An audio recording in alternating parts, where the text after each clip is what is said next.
what's great about Dead Space is that it's going into the other genre of horror, which in my opinion is two. There's one where it's the pop-out scary genre, and then you got the other where it's all about tension, kind of like Condemned, where you're always like, what's that behind me, or what the fuck, and like that. And it's totally different feeling when I played Silent Hill and when I played Dead Space. I've just played both of them recently, and while I love both, I think Dead Space will outscore it in the end, because it's just simply a different kind of made game. It does a lot of things very well, but like all games, it does have its problems. So, enjoy this review.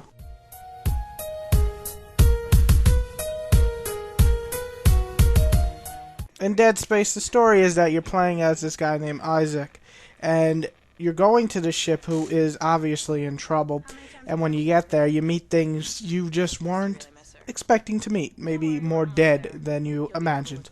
Yes, that was a terrible joke. Shut up.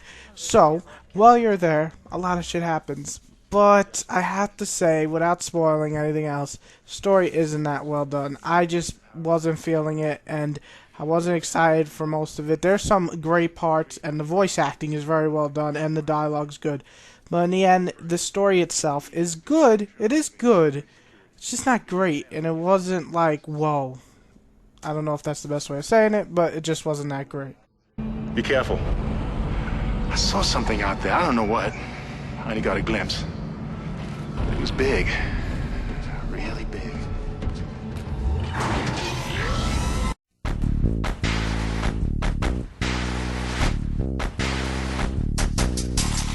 Anyone who has watched my reviews for a while know I barely ever give a 10 in the graphics section.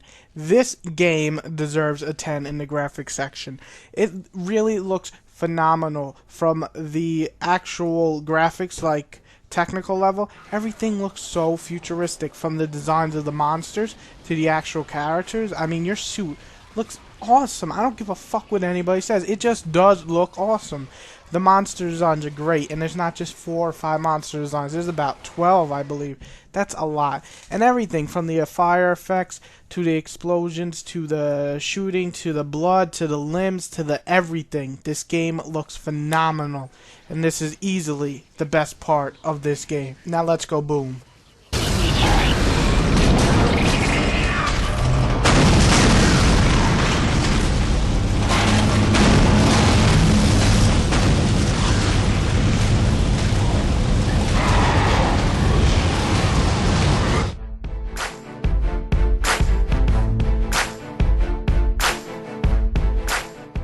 Let me get out of the way real fast, things people have been asking me about.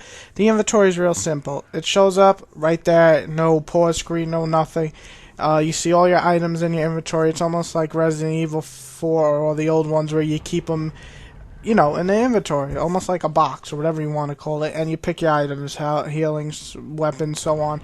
Or it's easy to choose weapons, you just press the D-pad to choose. So, inventory is real easy. The little RPG feature in this game is that you can upgrade your weapons, your armor, and everything just by using these things called nods, I think. And you basically just put one and you get the gun becomes stronger or holds more ammo or so on. It's a little cool feature, but the real main big thing of this game is the action. It is tense. I'm talking about these monsters will literally eat your soul.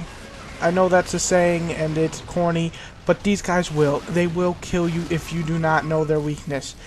Even if you do know their weakness, to kill them, it takes more than just shooting, okay? You have to be precise aiming at their limbs. That's the only way to kill these monsters. I mean, you could kill them normally by just wasting a bunch of ammo, but guess what? This game doesn't give you a bunch of ammo. You will lose ammo quick.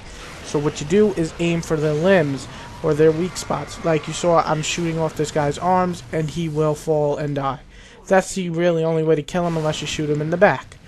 Either way works, but a lot of the monsters you have to find their weakness. Shooting off their arms and their head is the only way. Shooting them in the stomach will not do much good.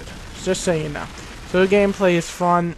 It's literally a blast to play. Just expect to see what I like to call the death screen a lot.